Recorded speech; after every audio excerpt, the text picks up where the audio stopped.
gone on a heck of a run. Already beat the D in what can be quite a tricky one, but then beating Moke 3-0 to earn a showdown with Nutlord, who is, I think, 3rd or 4th seed for this whole thing. Yeah, Nutlord definitely seeded quite high. Valentine, I would be interested, do you know if they still play Roy?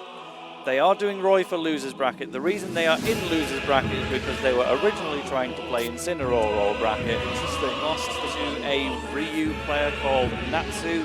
Did go Roy for game 2 and just had some awkward interaction where their move got interrupted by maybe a focus attack or something, but did start with Incineroar to give that game away potentially. But Valentine has been sticking to the Roy ever since in losers, and that's what we want to see. Everyone was encouraging them to try Roy, but they're kind of on the brink of retirement, they keep telling us. Yeah, and absolutely. so you need that spark to appear first before the Roy comes out, but yeah, it has been working.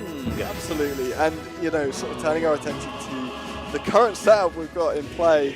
We've got Peppino Spaghetti, also known as Pizza Time, versus Ruben. Ruben previously being EOE, making the pilgrimage for uni up to I believe Lincolnshire, Lancs. Yeah, while also living in the northeast outside of term time. Ruben's everywhere, just don't worry about it. Yeah. If you live somewhere in the UK, Ruben probably represents you. Yeah, you've seen him somewhere. You know, every time Ruben plays, I get pinged from the East of England Discord saying that he's on. So he's honorary EOE at the very least. But I think, you know, one of those players that has always been around. You know, I remember from the first national tournament I entered 6-7 years ago. He was there, you know, and one of those players that has kept it consistent, kept grinding this game, and in Ultimate has made it work. And you know what? Their opponent, the complete opposite. Pizza Time has emerged out of nowhere with Kazuya Mishima making anything possible. Yep. But it could go absolutely either way. Ruben the higher seed, Pizza Time, the character that makes magic happen and has the skills to back it up. Can Pizza Time pull this off, or is Ruben going to make it to what could potentially be an even higher placing than expected? Well, you're going very high after that one. Get up smashed. Wow, and I think that's the thing we're going to see. You know, Game & Watch obviously a very strong character overall. Is also one of the lighter characters in the game that we are going to see. Low profiling under Kazuya's Devil Laser with the Game & Watch down smash and gets the berry off it as well. However, Kazuya has survived, which means you could just get rage driven. What? That just took invincibility versus super armor, and neither wins apparently. Yeah, what a weird interaction. At least Pizza Time still took the damage for it, but get crumpled, Yon! Almost dead at 45. Oh my goodness! And I think this is going to be the name of the game here. You know, Game & Watch is going to be able to box out the Kazuya so well, but if Peppino is going to be able to run away with it, he's just going to win. You know, if he gets that first stock, it's just a matter of time before he takes the next one and the one after that. Kazuya just naturally being that kind of character that you're on a time limit. You know, he's like a ticking time bomb. At some point, you're going to die to a random move. It just is a question of when. And Ruben is going to die at, I believe, what's that, 80-90%? I didn't even look. I saw Kazuya doing an up B. I'm like, yeah, that's dead. Yeah. But also dead is Kazuya when he got hit by the turtle with that back air. And we're going to have a couple more, actually. Absolutely. And it's really funny. We're seeing both ends of the spectrum. Ruben dying sub 100 both stocks, and doesn't do here. Still no jump. Kazuya. And this is sort of the thing with Kazuya. You know, oh, what a beautiful down air, getting the spike. And that's the thing, you know, Kazuya, one of the best advantage states, if not the best in the entire game. But Game & Watch can box him, and Kazuya has a bad disadvantage. I don't know if there's any other way to put it. Yeah, but let's just have a momentary pause. Okay, Game & Watch can fire right out of there. Yeah, I love that Ruben fought so hard to keep Kazuya's double jump out of the picture, because at one point Kazuya was floating above like the green bit of Pokemon Stadium, and Ruben was like, no, don't you land. No, we go.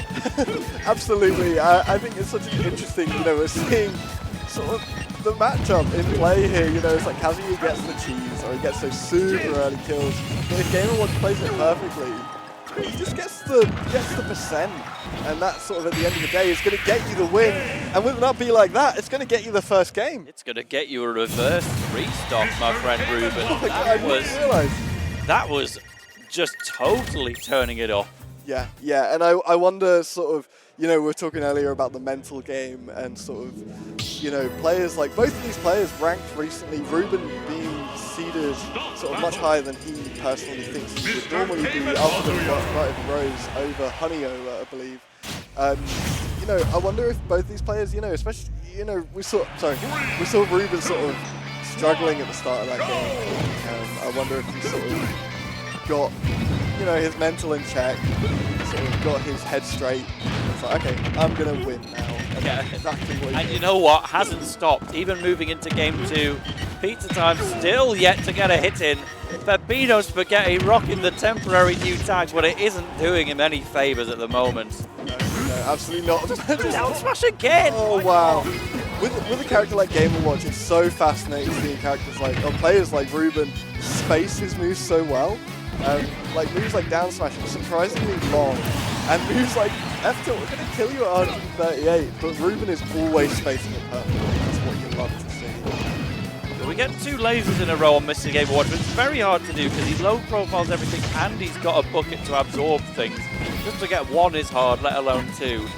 But that's the kind of thing you need to break down this zone advantage, because when it gets to close range, Game & Watch has been winning all of these interactions, and all of the success we've seen from Kazuya so far has been just catching a landing. Like that second kill of game 1 was just catching Game & Watch's 1 landing, got the crumple kill into the dragon. We just killed at 50. Yeah. But we haven't seen anything quite like that since. Yeah, and that's where I think sort of that, like I was saying about the spacing, that really comes into play, is Ruben is dodging these Kazuya sort of combo moves so almost easily. Did he low profile that? I can believe it. The crouch to reference as well. Oh my Look goodness. how flat I am. Yeah, literally, I believe low profile's the kick from Kazuya there, and managed just to F smash it off of it. And, you know, weirdly, looking very similar to the last set, where Piplup, you know, sort of took a game to wake up and then just got a 3-stock. And it's looking close to that so far here, where Ruben is just turned up. He's dialed in. He does wake up. Sorry, down did you smash. think I was about to SD? No, I'm just waiting to come and down smash you. Can we even get the rage drive used at all? This has been, I think, the most lopsided game I've seen all day. And we've seen a 3-stock from Curry Governor and from Piplup. But this one is not a 3-stock. Not a 3-stock, Pizza Time saving it at the end. Absolutely. I think I sort of get what you're saying in terms of like the sort of skill gap, I guess, is, you know, Ruben just did neutral get up down smash. He doesn't care. He's like, yeah, go on, do a 0 to death. I don't mind, I've got 3 more stars. Chair was out before Pizza Time did the side B. That's right, walk into this. Sorry, in I come.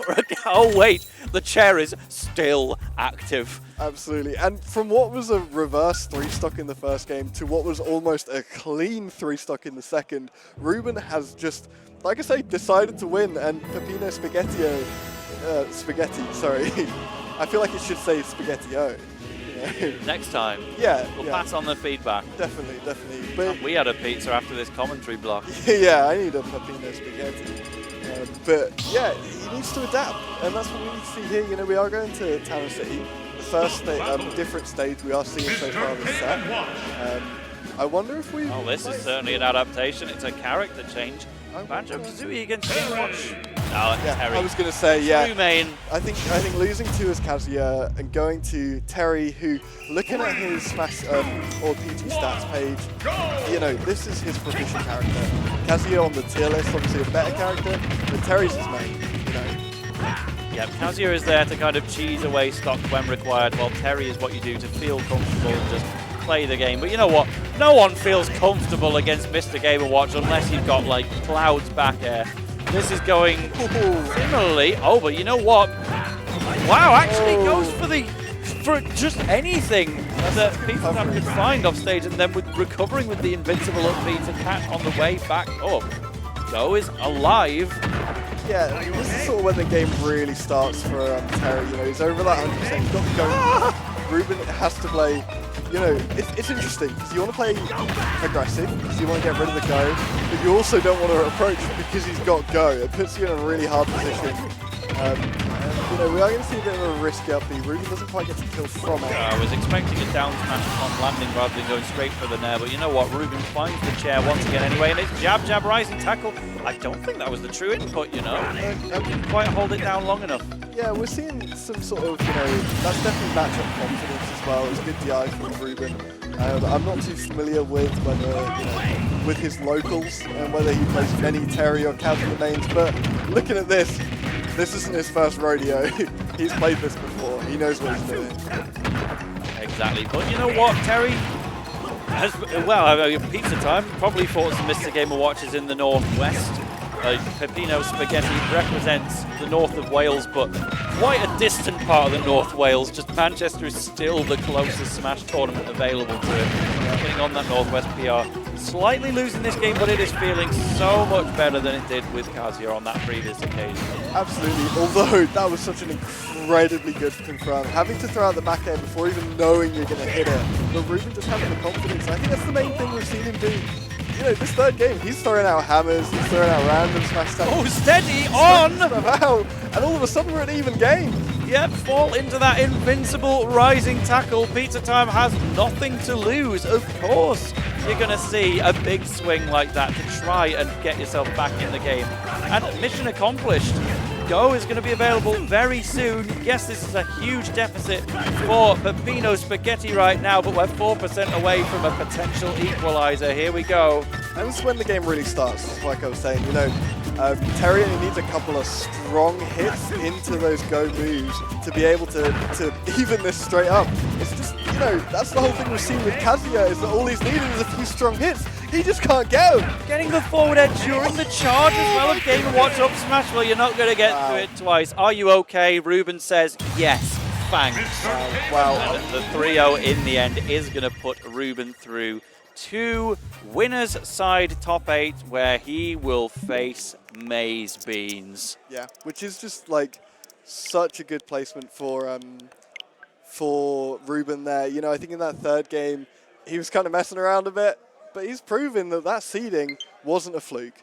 You know, he was saying it to me earlier, he wasn't too sure, but he's proven to himself and to the rest of us that top 8, you know, he's guaranteed 5th. Exactly. You know, so he's hit his seeding. So we are deep now within the top 16. We have one winner's side qualifier left to go. That will be Curry Governor versus Honio to decide our 4th member of top 8.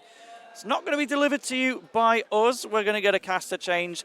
I can't necessarily say who to. I know who it was supposed to be, but things have given a switch around based on both Hobhunks and Immaril doing well in the bracket. Hobhunks, I don't know if he's eliminated